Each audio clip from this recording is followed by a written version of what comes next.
Hello বন্ধুরা, তোমরা সকলে কেমন আছো? আশা করি তোমরা সকলে খুব খুব ভালো আছো। আমি প্রিয়াঙ্কা আজকে আবার চলে এসেছি তোমাদের জন্য একটা ছোট্ট ভিডিও নিয়ে।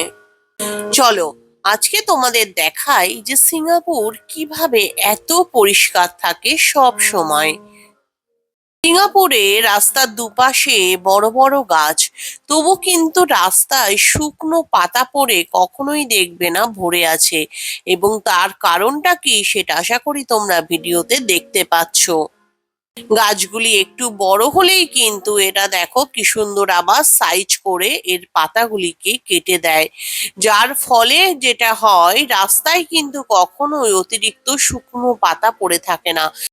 আর যেই পাতাগুলি পড়ে সেই পাতাগুলি কিন্তু আবার প্রত্যেকদিন সকালবেলা ঝাঁট দিয়ে নিয়ে যায় এরা, যার ফলে কিন্তু সিঙ্গাপুরের রাস্তাঘাট সব সময় পরিষ্কার থাকে। কোথাও কিন্তু এক ফোঁটা ময়লাও তোমাদের চোখে পড়বে না। তাহলে আজকের মতো চলো, বাই, টাটা।